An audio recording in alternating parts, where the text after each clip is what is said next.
கர்த்தருடைய பரிசுத்த நாமத்துக்கு மகிமை உண்டாவதாக. Glory be to the holy name of God.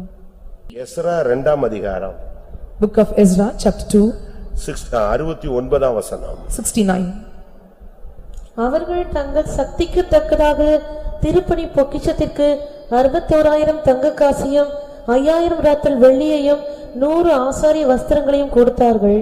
கொடுக்கும் சக்தி, Giving power. உன்கிட்ட இருக்கிறத நீ கொடுக்க ஒரு பழக்கம் இருக்கணும். So you must practice to give what you have. சில வீட்டுக்கு போனா பிள்ளைகளை வச்சு காணிக்கை கொடுக்க வைப்பாங்க. So in some people they will ask the children to give. ஏன் கேட்டா, Why? இப்பமே அந்த பிள்ளைக்கு என்ன வரணும், இந்த பழக்கம் வரணும். So she must have this habit from now. கொடுக்கும் சக்தி. Giving power. தேவன் கொடுக்கிறவர், The Lord who is givers, பிசாசு எடுக்கிறவர், but the devil will take from us. மனிதன் செலவழிக்கிறவர். The man will spend us. புரியுதா உங்களுக்கு? பிசாசு கொடுக்கிறவர், பிசாசு எடுக்கிறவன், தேவன் கொடுக்கிறவர். மனுஷன் என்னது, ரெண்டுக்கு நடுவுல நல்ல செலவழிச்சிட்டே உட்கார்ந்துட்டே இருப்பான். So God is giving and Satan is taking, but man in midst of it will spend in a very lavish way. ஆனா கொடுக்கும் சக்தி நமக்கு தேவை. We must have a giving power. உன்னுடைய சக்திக்கு தக்கதாக நீ கொடுக்கணும். According to your power you must give. இது ஒரு தேவனுடைய கிருபை.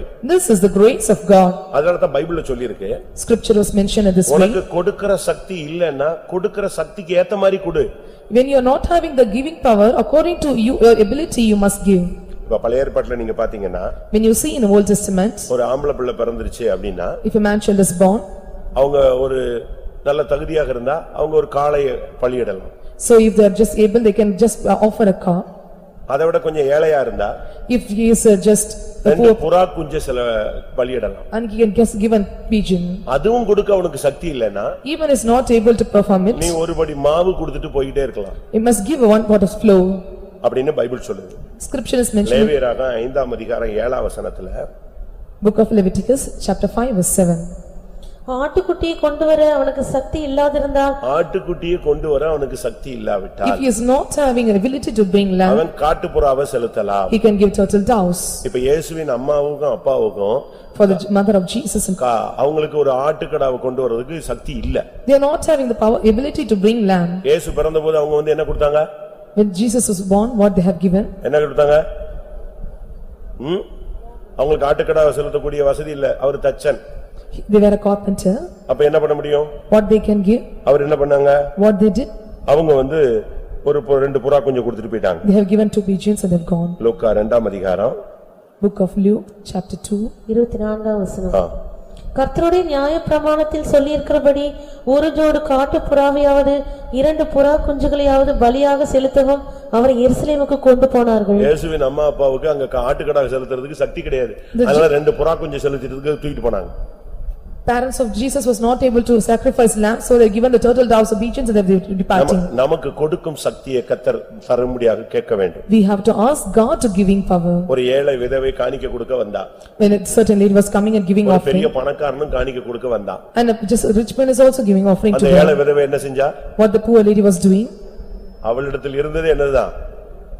இருந்தது எவ்வளவுதான்? ஒரு துட்டுக்கு சமானமான 2 காசா, அவ்வளவுதான் இருந்துச்சு. She is having only 2 coins for just அவளுக்கு பைபிள் சொல்லுகிறது, அவளுக்கு ஜீவனத்துக்கு இருந்ததே எவ்வளவுதான்? அவ்வளவுதான். for the whole life she has the same only அத this much. போட்டுட்டு போயிட்டே இருக்கா. She was just giving and passing இன்னொருத்தர் away. வந்தாரு, கட்ட உருவினாரு, அதில இருந்து ஒண்ணு உருவினாரு. So one person came there, just was giving amount and give it from departing from there. ஒரு சிலர் காணிக்கை கொடுக்கும்போது பாத்தீங்கன்னா நம்ம எல்லாம் பாக்குற மாதிரி கொடுப்பாங்க. So certain people when they are giving offering and they will just give some others were looking at. நல்லா புரிஞ்சுக்கோங்க, நீ வலது கை கொடுப்பதே என்ன செய்ய கூடாது, இடது கையே தெரியவே கூடாது. So your left hand should not know what your right hand is giving. ஒரு இடத்துல ஒரு ஊழியக்காரர் போயிட்டாரு. One servant of God departed from a place. நான் அந்த இடத்துல சின்ன பிரதரா இருந்தேன். I was a small brother there. என்னோட எல்டர் போயிட்டாரு, ஊழியத்தை விட்டுட்டாரு. My elder left the ministry. சபையில ஒரு பரபரப்பான ஒரு சூழ்நிலை. So it was a very troublesome போனதுல situation. ஒரு சிலருக்கு சந்தோஷம். So some people are happy about it. அப்ப அதுல ஒரு வயசான ஒரு விசுவாசி உண்டு. A very old believer was there. நல்ல மனுஷன் தான், ஆனா கேரக்டர் தான் நல்லா இல்ல பாவம். He was a good man but his character was not அப்போ proper.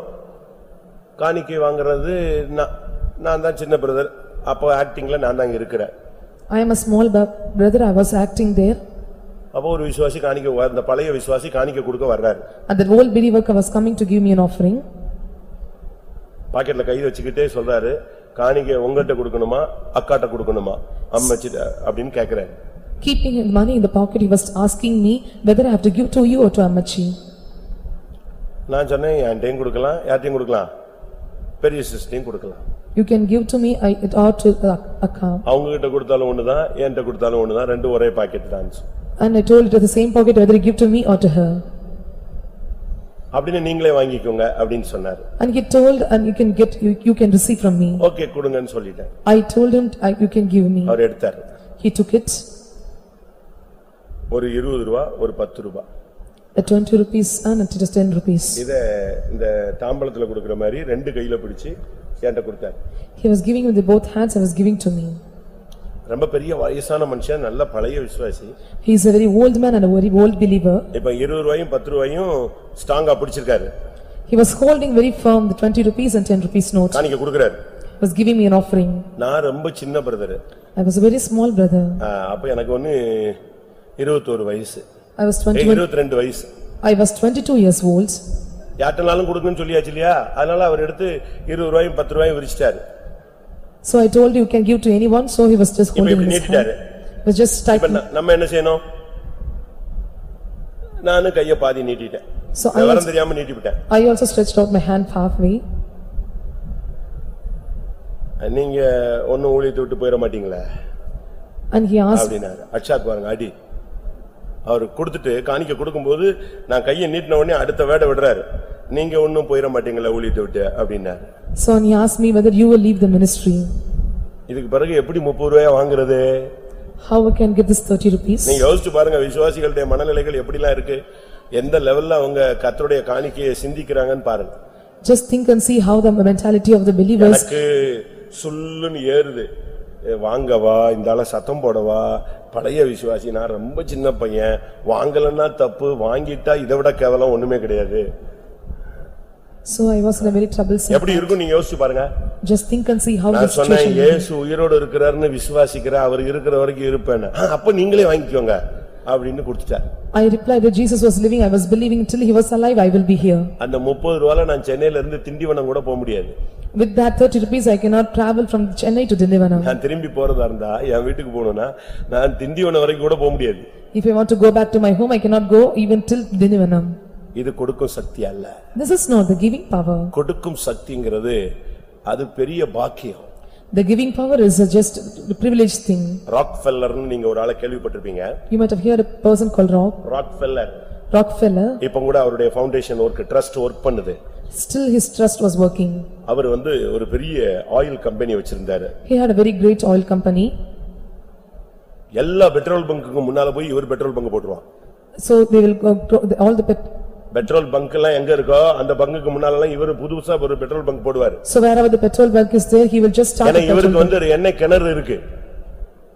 Because he is having the oil bore well. அதனால அங்க போய் ரேட் குறைச்சு வித்து எல்லா பெட்ரோல் பங்கும் close மூடிட்டான். So he just he was make the price low and he make 50 வயசுல உலகத்துல பெரிய பணக்காரனா மாறிட்டான். At the age of 50 he became a many millionaire. எல்லா பெட்ரோல் பங்க் காரனும் இவன் செத்தா போதும்னு இருக்கான். All the petrol bunk owners were thinking that he must die. அந்த லெவலுக்கு வந்துருச்சு. It came to that level. 50 வயசுல At the age of 50 இவருக்கு கேன்சர் வந்துச்சு. he got cancer. பயங்கரமான வியாதி. It was a very terrible disease. இவ்வளவு மருந்துகள் கிடையாது. Such medicines were not there.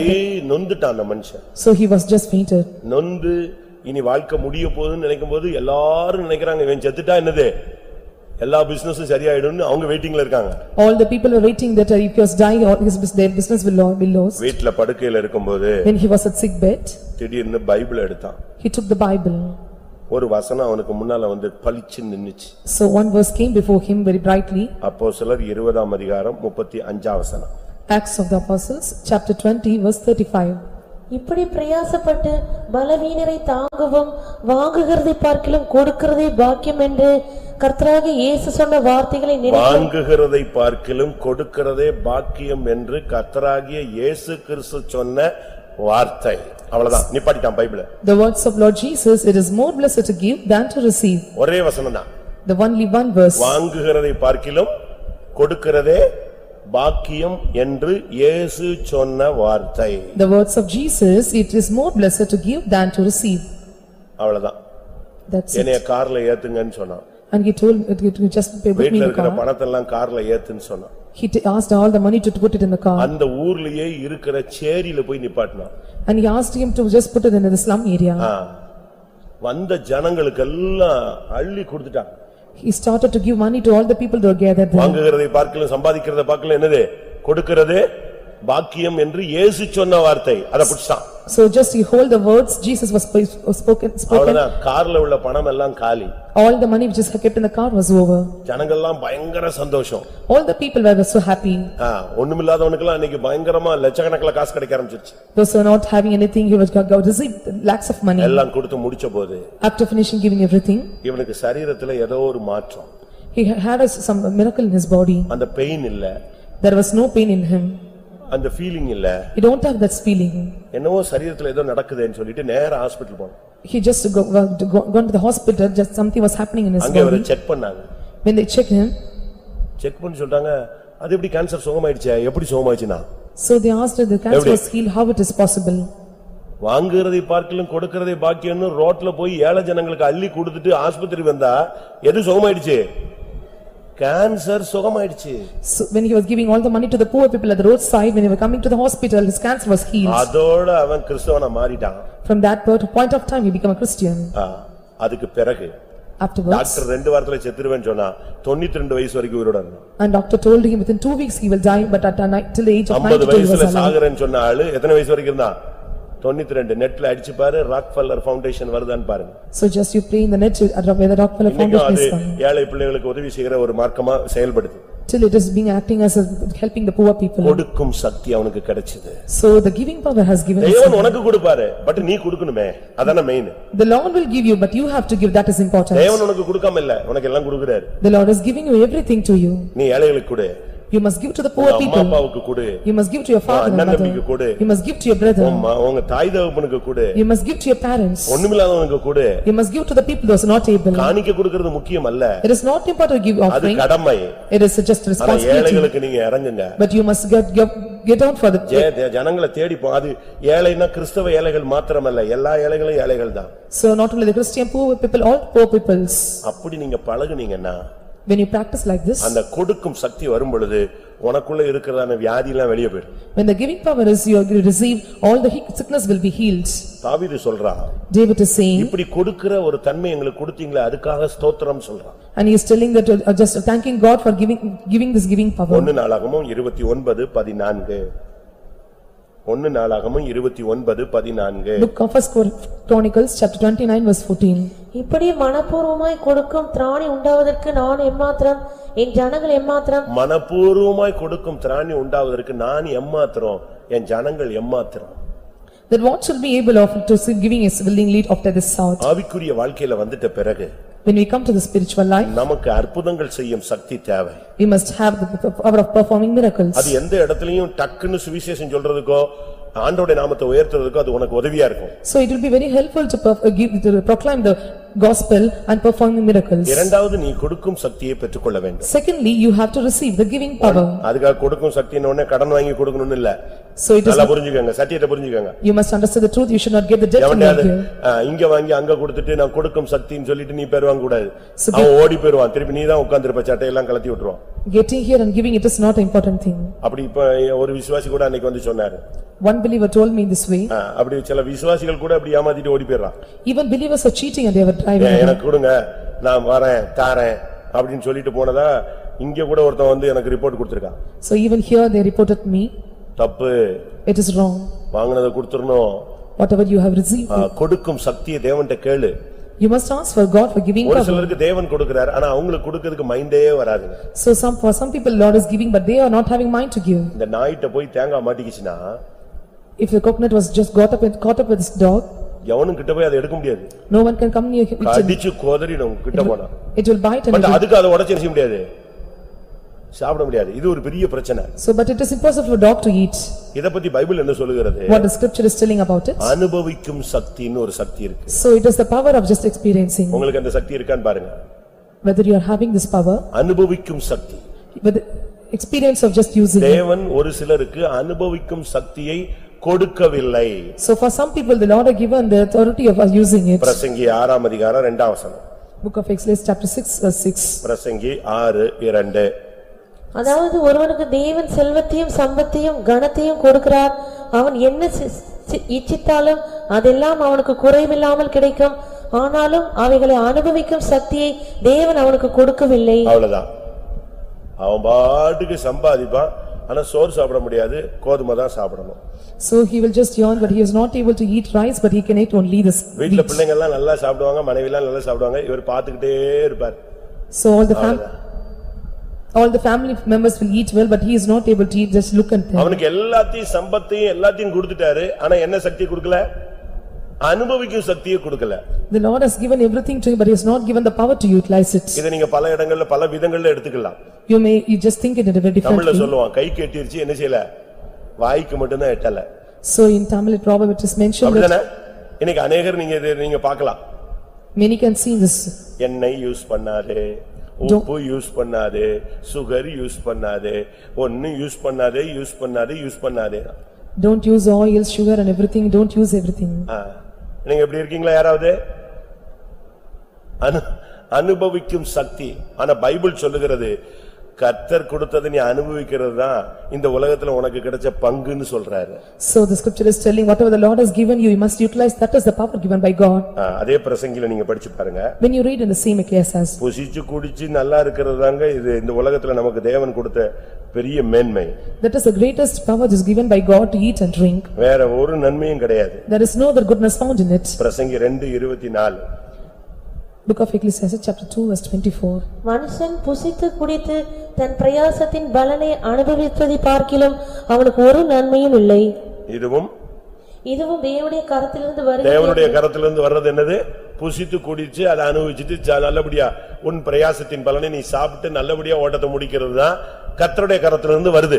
The thing which is coming from the God is you have to utilize everything which gives joy and you have to end your race victoriously. ஆனா இங்கே சொல்லி இருக்கு எல்லாத்தையும் சம்பத்தையும் கணத்தையும் எல்லாத்தையும் சம்பாதிச்சு வச்சிட்டு அனுபவிக்கும் சக்தி இல்ல. But you have earned everything but you are not able to utilize it. இவன் பார்த்துட்டு இருக்கும்போதே அந்நியன் என்ன செய்யறான்? அதை அந்த வசனம் சொல்லுது, அந்நியன் அதை அனுபவிக்கிறான். So when you was just making it, that strange person is looking over it. பிரசங்கி 4ஆம் அதிகாரம் 8ஆம் வசனம் பாருங்க.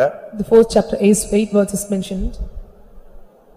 ஒருவன் ஒண்டிக்காரனாயிருக்கிறான், அவனுக்கு உடனாளியும் இல்லை, அவனுக்கு பிள்ளையும் சகோதரனும் இல்லை, அப்படி இருந்தும் அவன் படும் பிரயாசத்துக்கு முடிவில்லை, அவன் கண் ஐஸ்வர்யத்தால் திருப்தி ஆகிறதும் இல்லை, நான் ஒரு நன்மையும் அனுபவியாமல் யாருக்காக பிரயாசப்படுகிறேன் என்று அவன் சிந்திக்கிறதும் இல்லை, இதுவும் மாயை தீராத தொல்லை. ஒண்டிக்காரன், உடனாளி இல்ல, பிள்ளை கிடையாது, சகோதரன் இல்ல, புருஷன் இல்ல, மனைவி இல்ல, ஆனா போட்டு சம்பாதிச்சு வச்சுட்டு இப்ப செத்து போயிட்டாங்க, இப்ப கவர்மெண்ட் எடுத்துக்கிட்டு இருக்கு. He don't have any person in this world, but he was just laboring hard, but everything was taken by the government. அப்படிதான் நேத்துல இருந்து கவர்மெண்ட் எடுக்க ஆரம்பிச்சிருச்சு எல்லாத்தையும். So from yesterday government started. ஒண்டிக்காரன் ஒண்ணும் சேர்த்தது ஒண்ணும் இல்ல, கணக்கொலக்கெல்லாம் சேர்த்தாச்சு, இப்ப எல்லாம் யார் எடுத்துக்கிட்டு இருக்கா?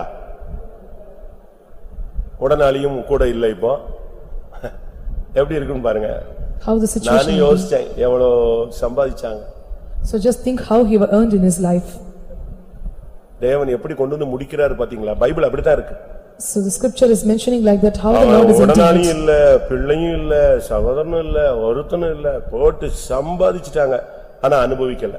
So no children, no brother, no one is there. He earned many things but he is not able to utilize it. நல்லா புரிஞ்சுக்கோங்க. You must understand well. கர்த்தர் இந்த உலகத்துல உனக்கு ஆசீர்வதிக்கிறார்னு சொன்னா நீ அனுபவிக்கும் சக்தி உனக்கு தரணும். So if the Lord is blessing you, the Lord must give you the power to utilize it. அப்படிதானே பைபிள் சொல்லுகிறது. 128ஆம் சங்கீதம் 2ஆம் வசனம் என்ன சொல்லுது? உன் கைகளின் பிரயாசத்தை சாப்பிடுவாய், பாக்கியமும் நன்மையும் உனக்கு உண்டாயிருக்கும். So for thou shall eat the labor of thine hand, happy shall thou be with thee. இருக்கிற வரைக்கும் ஸ்தோத்திரம் பண்ணி புசிச்சு குடிச்சு பலன் அடைந்து கர்த்தருக்காக முடிஞ்ச அளவு ஊழியம் செஞ்சு மகிமையில போய் சேரணும், அவ்வளவுதான். So till you have, you must just do your ministry well and you must end your race. ஒண்ணும் கொண்டு வந்ததும் இல்லை, கொண்டு போனதும் இல்லை. So we do not get anything and we do not get back anything. நல்லா நீங்க புரிஞ்சுக்கணும். You must understand well. Alexander செத்தார். Alexander died. அவரை பத்தி அடக்கத்தை கொண்டு போறாங்க. So just they were making for this burial. அப்ப 3 காரியம் செய்யணும்னு சொன்னாங்க. So he told to do 3 things. நமக்கு எல்லாருக்கும் ஒண்ணுதான் தெரியும். We know only one thing. என்னது? பெட்டிக்கு வெளியே கையை வைக்க சொன்னாரு. நான் ஒண்ணும் கொண்டு வந்ததில்லை, கொண்டு போறதில்லைன்னு எல்லாரும் பார்க்கட்டும்னு சொல்லி. So he just asked to put his hands outside, that it is mentioning that he did not receive anything and was not taken எல்லா back. தேசத்திலயும் சம்பாதிச்சதை ரோட்ல தூக்கி போட சொன்னானா. So he asked the other things which you earn, you to put it in the roadside. எல்லாத்தையும் வீசிக்கிட்டு இந்த பூ வீசிட்டு போறாங்களே நம்ம ஆளுங்க, ஒரு சில குடும்பங்கள்ல காசு வீசுவாங்க, அதே மாதிரி இவன் சம்பாதிச்சதெல்லாம் ரோட்ல வீசுன்னு சொன்னானா. So he asked all the earnings to put it on the roadside. But என்னைய என் பெட்டியை ராணுவ மேஜர்கள் தூக்க கூடாது, டாக்டர்ஸ் தான் தூக்கணும் நான். So he told the militant should not take my coffin box, the doctor should take it. ஏன்? Why? டாக்டரால கூட என்னை காப்பாத்த முடியலன்னு சொல்லணும் நான். It is the fact that doctors even cannot able to revive me. காலங்கள் யார் கையில இருக்கு? So times are in அவர் கையில இருக்கு. டாக்டர் எவ்வளவு முயற்சி பண்ணி என்னை காப்பாத்த முடியல, அதனால டாக்டர் தூக்கு சொல்லுன்னு சொன்னான். So times are the hands of the Lord, so doctors are not able to do, so he asked them to take my body. யோசிச்சு பாருங்க, இன்னைக்கு நம்முடைய நிலவரம் என்ன? Think and see what is our state. நம்ம ஒண்ணு கொண்டு வந்ததில்ல, கொண்டு போறதில்ல. We did not receive anything and we did not take இருக்கிற வரைக்கும் anything. அனுபவிச்சிட்டு ஸ்தோத்திரம் பண்ணி பரலோகத்துக்கு போயிடணும். So whatever the time we are having, we must have utilized it, we must go to the kingdom அதுக்காக of heaven. அனுபவிக்கணும்னு பாஸ்டரே சொல்லிட்டாருன்னு சொல்லி தகாததை அனுபவிக்க கூடாது. So you know, you should not utilize the thing which is not needed for you. சரீரத்துல நான் பலவீனமா இருந்தாலும் Even I may be weak in my body, உம்முடைய வல்லமை எனக்குள்ள இருந்த அற்புதங்களை செய்யணும். let your power reside in me and do a miracle. நான் ஜெபிச்ச உடனே நீங்க ஆமென் போடணும். When I pray, you must tell amen. என் ஜீவனையே மத்தவங்களுக்கு கொடுக்கக்கூடிய ஒரு சக்தி தாரும். Give me a power to give my life. எத்தனை பேருக்கு இந்த சக்தி தேவை? How many of you want to receive இதுல this எந்த power? சக்தி உங்களுக்கு குறைவா இருக்கோ அதை கேட்டு பெற்றுக்கொள்ளுங்க. You whatever the power is lacking in you, just ask from God and receive ரட்சிக்கப்பட்ட it. போதே உங்களுக்கு சில சக்திகளை கொடுத்திருப்பார். So when you are saved, the Lord might have given you power. அபிஷேகம் பெற்றபோது இன்னும் அதிகமான சக்திகளை கொடுத்திருப்பார். So when you got the anointing, the Lord might have given you another ஊழியத்துக்கு power. வரும்பொழுது இன்னும் அதிகமான சக்திகளை When கொடுத்திருப்பார். you come to this do the ministry, the Lord might have given you another உங்களில் power. அநேகருக்கு இந்த சக்தி கொஞ்சம் கொஞ்சம் இருக்கலாம். You might have this power in you. ஒருவேளை இந்த சக்தி அதிகமாக கூட இருக்கலாம். You might have in the increasing way. இன்றைக்கு மறுபடியும் ஒன்று கூட புதுப்பித்துக் கொள்ளுங்க. Let us all renew this power. எத்தனை பேருக்கு இந்த சக்திகள் கண்ணை மூடி நாம் முழங்கால் போடுவோம். Let us all close our eyes, be on our ஒரு 2 knees. நிமிஷம் இந்த சக்தியில உங்களுக்கு எது தேவையோ அதை பெற்றுக்கொள்ளுங்க. 2 or 3 minutes, let us all be in the presence of உங்களை God. எத்தனை Receive the பேருக்கு power. கொடுக்கும் சக்தி வேணும்? How many of you want giving power? சொல்லுங்க. எத்தனை பேருக்கு உங்களுக்கு கொடுக்கும் சக்தி தேவை? How many want giving power? ஒருவேளை உன்கிட்ட ஒண்ணுமே இல்லாம இருக்கலாம். You may not have anything in you. நீ இப்ப ஒரு வார்த்தை சொல்ற. If you utter one word, கர்த்தாவே எனக்கு கொடுங்க, Lord give me, நான் கொடுப்பேன். I will give. உண்மையா? Really? ஆண்டவர் எனக்கு கொடுத்தா நான் கொடுப்பேன்னு சொல்றவங்க கை வைத்துங்க பார்க்கலாம். தெய்வம் எனக்கு கொடுத்தா நான் நிச்சயமா கொடுப்பேன். If the Lord will give me, I will surely give to you. எப்படி கொடுப்பேன்? How will I give? அழுக்கி குலுக்கி சரிந்து விழும்படி கொடுப்பேன். So shaking, pressing down, I will give to you. கர்த்தர் உனக்கு நிச்சயமாய் உன் பண்டகசாலையை தர ஆண்டவர் தன்னுடைய பண்டகசாலையை உனக்காக திறக்க போகிறார். The Lord is going to open the storehouse for you. நீ கொடுக்கிறவனாய் உன்னை மாற்ற போகிறார். The Lord is going to change you as a giving person. இதுவரை நீ வாங்கினாய், இனிமேல் நீ கொடுப்பாய். Till now you have received, from today you are going to give to others. விசுவாசிக்கிறவனுக்கு இந்த சக்தி பலிக்க போகிறது. Those who are believing, the power is going to come upon you. உன்னை கொண்டு அநேக ஆத்துமாக்களை மீட்க போகிறார். Through you, the God is going to redeeming many souls. கர்த்தர் உன்மேல் சகாயம் செய்யும் சக்தியை வைக்க போகிறார். The Lord is going to keep this redeeming power with you. அந்த வசனம் எனக்கு ரொம்ப பிடிச்சது. That verse is so the liking verse for அந்த me. 89ஆம் சங்கீதம் 10ஆம் 19ஆம் வசனம் மறுபடி வாசிங்க. Psalms 89. மத்தவங்க எல்லாம் கண்களை மூடி முழங்கால் படியிட்டு இருப்போம். Psalms 89 verse 19. அந்த வார்த்தை 89 19ல பாத்தீங்கன்னா when we see that verse, அவர் வைக்கிறார்னு சொல்லி இருக்கு. it is mentioned that he have kept it. சகாயம் செய்யத்தக்க சக்தியை ஒரு சௌரியவான் மேல் வைத்து. இப்ப இந்த கூட்டத்துல முழங்கால் நிக்கிற உன் மேல கர்த்தர் இந்த சக்தியை வைக்கணும். The Lord have to lay the power upon you. சகாயம் செய்யும் சக்தி, The power of helping others, கொடுக்கும் சக்தி, giving power, மீட்கும் சக்தி, redeeming power, நன்மை செய்யும் சக்தி, the power of doing goodness. அற்புதங்களை செய்யும் சக்தியை கர்த்தர் உன்மேல் வைப்பாராக. The Lord should lay the power of doing miracles upon you. Hallelujah. Hallelujah. Amen. ஆமா. ஆமா. ஒருவேளை இதுவரைக்கும் உன் மேல அந்த சக்தி வைக்காம இருந்தாலும், Perhaps the power may not lay upon you. ஒருவேளை அந்த சக்தியை வைத்து நீங்கள் அதை இழந்திருந்தாலோ புறக்கணித்து விட்டுவிட்டிருந்தாலோ, Sometimes you may have leave this power. கண்ணை மூடி முழங்கால் போட்டு வலது கையை உயர்த்தி மறுபடியும் ஒரு வீசை வையும். என் ஓட்டம் முடியற வரைக்கும் நான் அதை பாதுகாப்பேன். Till my course get finished, I will preserve this power. Let just lay it on me. என் மேல அந்த வசனம் 89ஆம் சங்கீதம் 19ஆம் வசனத்தில் சொல்லப்பட்டது போல அந்த சகாயம் செய்யும் சக்தியை என் மேல் வையும். Keep the helping power upon me. நீங்க கேட்டுக்கிட்டு இருக்கும்போதே ஒரு வல்லமை இறங்கும். When you ask, the power will descend upon you. கர்த்தர் தன்னுடைய அபிஷேகத்தினால உன்னை நிரப்புவார். உன் மேல் அந்த சக்தி வந்து இறங்கும். The Lord will fill you by his anointing and the power will descend upon you.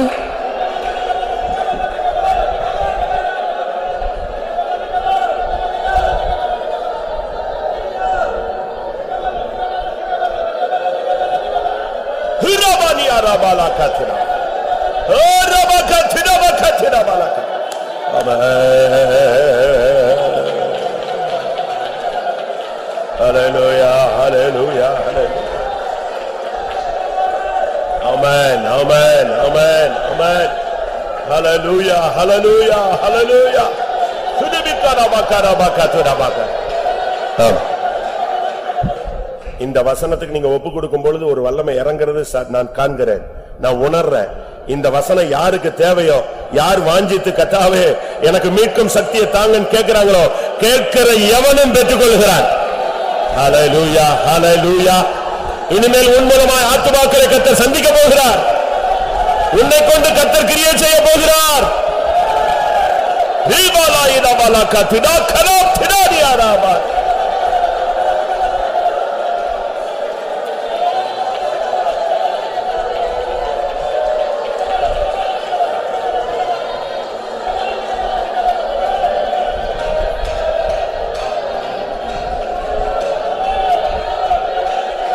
Hallelujah.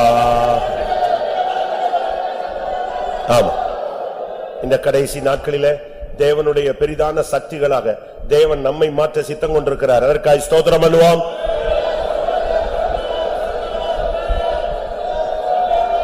ஆமா, வசனம் கேட்ட ஒவ்வொரு மேலும் கர்த்தர் தம்முடைய சக்தியை வைத்தார். அதற்காக ஸ்தோத்திரம் பண்ணுவோம். தேவன் கொடுத்த இந்த வல்லமையை கொண்டு கர்த்தருக்காக ஜீவித்து அவர் வரும்பொழுது அவரை சந்திக்க எல்லாருக்கும் அருள் செய்ய முடியாது. ஸ்தோத்திரம் பண்ணுவோம்.